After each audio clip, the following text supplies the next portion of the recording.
Good morning, everyone. Still morning. It feels like it could be the afternoon after everything that we have seen.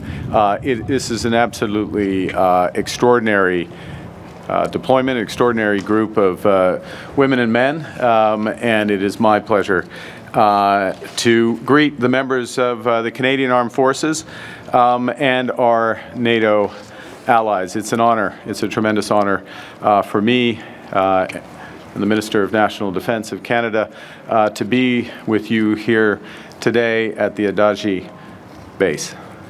The Minister and I have just come from a trip where we've been in Riga, in Berlin, in Warsaw, and Kyiv.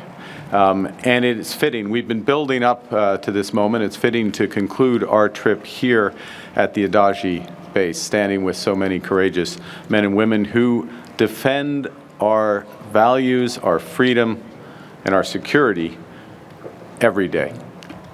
This, as we've seen this morning, is much more than a military base. It's an anchor of service, of cooperation, a foundation of security. A foundation of security in a world that's more divided, in a world where we must once again contend with hard power, contested borders, and authoritarian aggression. Ce bâti est un pilier de service de la coopération et de la sécurité dans un monde qui est à nouveau confronté à des puissances militaires, à des frontières contestées et à l'agression autoritaire. Those serving in uniforms, and 14 uniforms, at this base represent over a dozen allied nations. Allies who train together in advanced combat and strategy. Allies who work together seamlessly. This is one of the impressive accomplishments of this base, Colonel. Working together seamlessly to preserve peace and security in Latvia, collective security in the Baltics, in Europe, and across NATO. Thank you. Thank you for the duty and devotion that you demonstrate every day.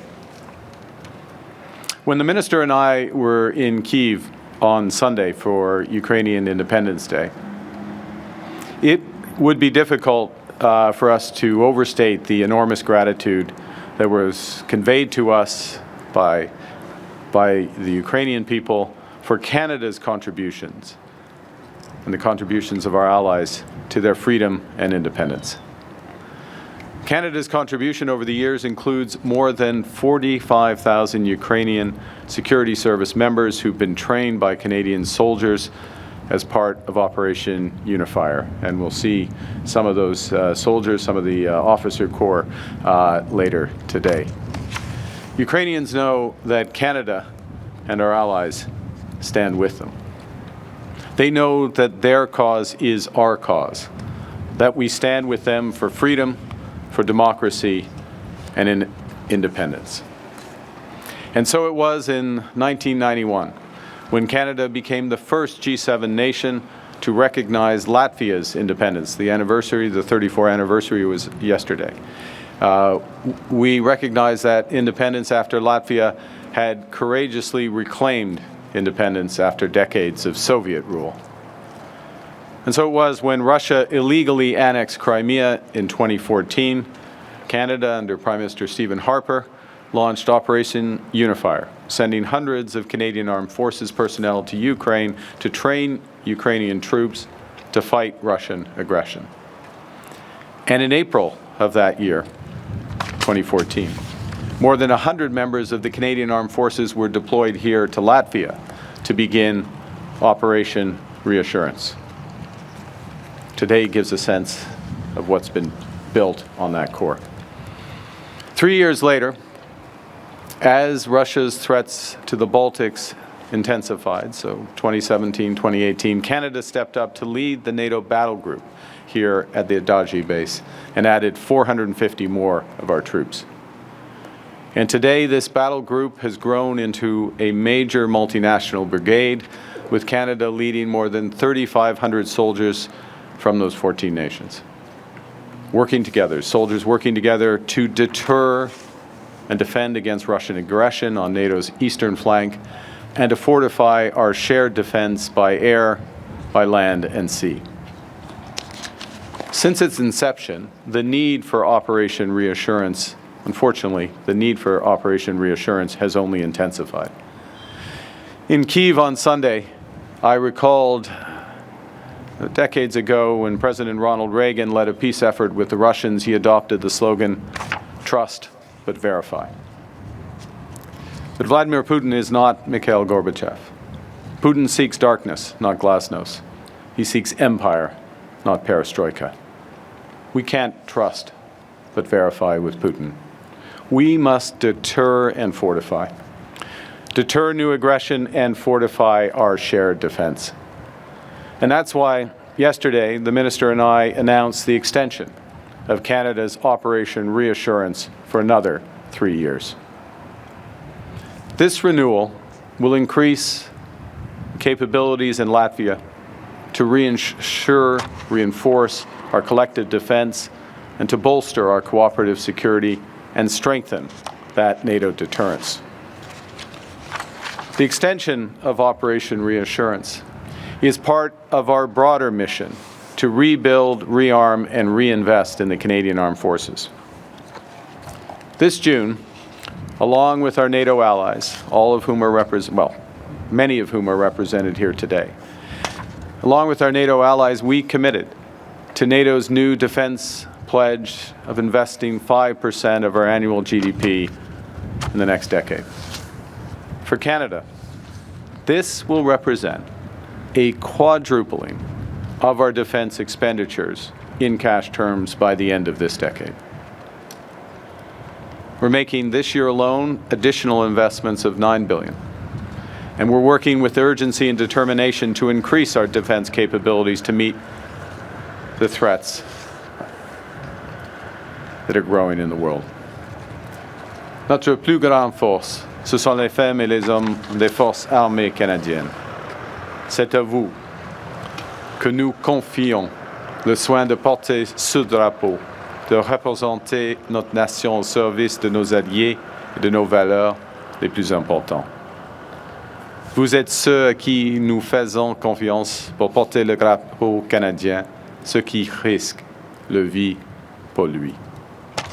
En temps de crise, quand les gens voient une foule d'Arabes sur un uniforme, ils voient de l'espoir. Ils reçoivent de l'aide. Et votre salaire doit refléter le poids de vos responsabilités. In moments of crisis, when people see the maple leaf on a sleeve, they see hope, and they get help. And the pay of our soldiers should reflect the weight of their responsibilities. And that's why last month, Minister and I announced the largest pay rise in a generation for the Canadian Forces, with all members of the CAF receiving a pay rise. Those pay increases are retroactive to April 1st of this year, and the rise will be applied on top of base pay. We're also introducing a new military service pay benefit, recognizing the time spent in uniform. And we're increasing the pay for high-risk training and deployments, such as here. And we're reforming posting allowances so that families disrupted by frequent relocations, including some of the soldiers here coming to Latvia, receive greater support. Lorsque les membres de forces armées seront mobilisés ici au pays ou outre-mer, ils pourront se concentrer sur leur mission sans autre préoccupation. Et c'est comme ça que nous faisons en sorte que lorsque les Canadiens et Canadiennes sont en détresse, lorsque nos alliés appellent à l'aide ou lorsque notre souveraineté est menacée, les forces armées canadiennes sont prêtes. To support the women and men of our armed forces, we're making major investments in our military capacities. In June, we struck a new EU-Canada security and defense partnership leading to Canada's participation in the European SAFE initiative and the relaunch, or the launch rather, of the Rearm Europe plan. By doing so, we'll be able to partner with our European allies to invest in new drones, in new ships, in new aircraft, and new munitions more quickly and more economically. And we're also, back home, creating a new defense procurement agency so we can build at pace, so the women and men of the armed forces have cutting-edge military equipment that they need and deserve. These investments will modernize our military, and they'll fortify our leadership role in the world.